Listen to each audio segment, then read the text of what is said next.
La loi d'attraction n'est pas quelque chose que l'on fait, c'est un phénomène qui est, comme la gravité. On attire ce que l'on vibre sur tous les plans de notre existence, donc pas seulement mental et émotionnel. De plus, nous avons des pensées conscientes et inconscientes. J'ai entendu récemment une coach dire qu'elle ne croyait pas en la loi d'attraction car ça ne fonctionne pas à tous les coups, et donc ça n'existe pas. Or, justement, elle agit à chaque instant. Et c'est d'ailleurs pour ça que les visualisations créatrices, même bien faites avec ressenti positif, etc., ne fonctionnent pas à tous les coups. Ce qu'il faut comprendre, c'est que l'attraction dépend de nos pensées conscientes et inconscientes, et aussi de ce que l'on a choisi d'expérimenter en tant qu'âme pour découvrir des choses, pour évoluer. Pas ce que l'on a choisi en tant que personnalité. Ce que l'on vit est toujours juste. Prendre conscience que l'attraction agit en permanence dans notre vie est importante car elle permet de réagir différemment aux situations qui se présentent à nous et donc de ne pas figer, renforcer des croyances limitantes ou de faire des projections. Ne pas réagir sur le coup de l'émotion. La réaction étant ce qu'on va penser, ce qu'on va dire, ce qu'on va faire comme action.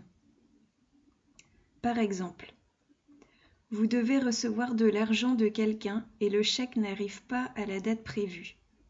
Vous êtes en colère et automatiquement, la réaction va être de dire, par exemple, que la personne est irrespectueuse, malhonnête, que ça ne se fait pas, que vous n'êtes pas comme ça, que la personne ne pense pas à vous, qui êtes dans le besoin, etc.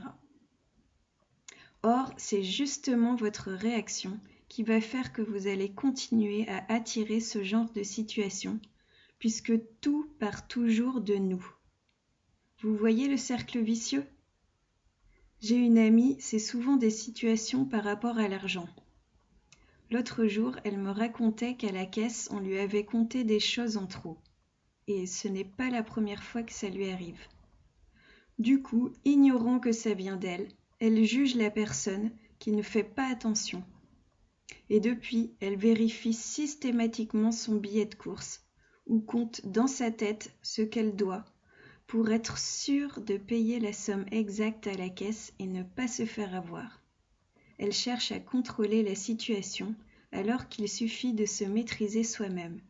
Mais encore faut-il être conscient de cette loi, que tout part toujours de nous. Vous imaginez la tension mentale et émotionnelle que ça génère ? J'ai remarqué que même des thérapeutes et médiums ne sont pas conscients de la loi d'attraction. Autre situation.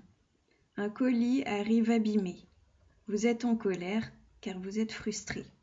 Et là, vous allez dire que les livreurs ne sont pas pros. Vous allez exprimer votre mécontentement avec colère sur le site, etc. C'est légitime de réagir comme ça si on est inconscient.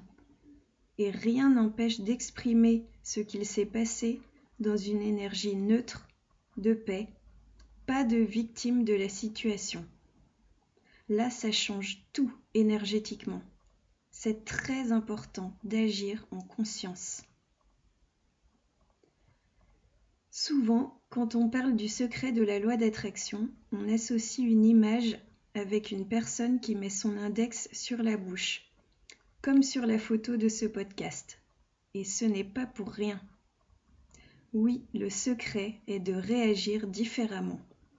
Avoir une autre pensée, une autre action, grâce à la conscience que tout ce qui nous arrive dans la vie est attraction.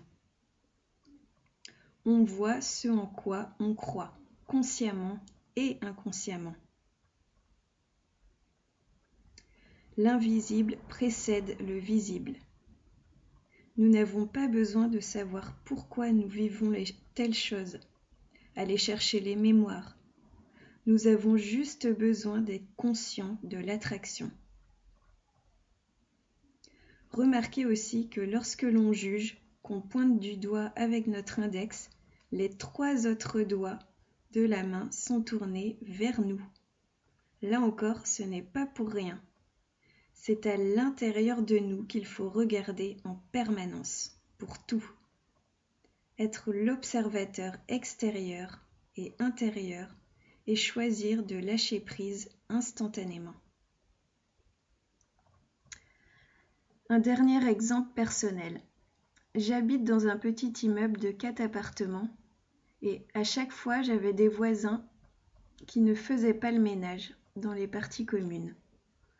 Étant donné que je fais attention à toutes mes pensées et émotions et que je suis consciente de l'attraction, quand j'ai senti que cette situation commençait à m'agacer, j'ai choisi de ne pas émettre de jugement sur mes voisins.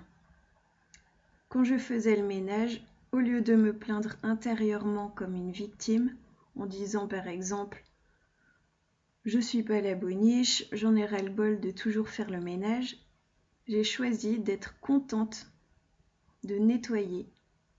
J'étais vraiment heureuse de le faire et j'imaginais le plaisir qu'auraient mes voisins en rentrant, parce que c'est quand même plus agréable quand on rentre chez soi que l'environnement soit propre. J'ai lâché prise et figurez-vous que quelques mois plus tard, non seulement j'ai eu 2 nouveaux voisins qui font le ménage, dont une plutôt maniaque. C'est la magie du lâcher prise. C'était il y a 2-3 ans peut-être, et il y a quelques jours, j'ai pris conscience que ça venait d'une croyance de ma mère qui a tendance à croire qu'elle doit tout faire à la maison, mais elle ne laisse jamais les autres faire car ce n'est pas fait comme elle le souhaiterait. Bref, comme je vous disais, on a des pensées conscientes et inconscientes qui attirent à nous en permanence des situations et le seul pouvoir que l'on a, c'est d'agir sur nous.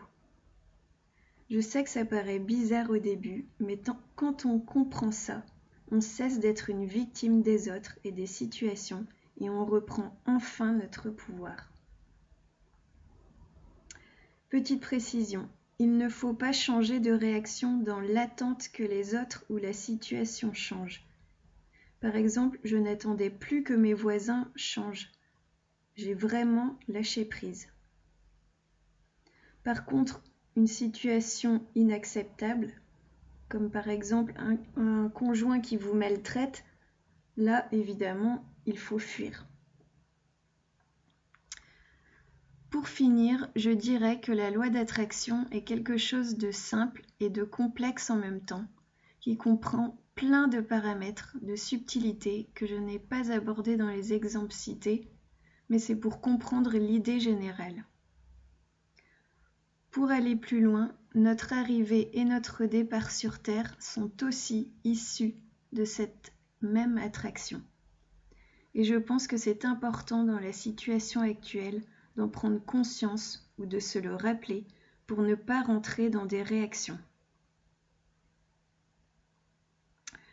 Je vous conseille vivement d'aller voir les articles de mon blog concernant le lâcher-prise et la manifestation. C'est gratuit et ça me tient énormément à cœur. J'espère vraiment que tout ce que je vous partage pourra vous aider dans votre vie et pour le plus grand bien de tous.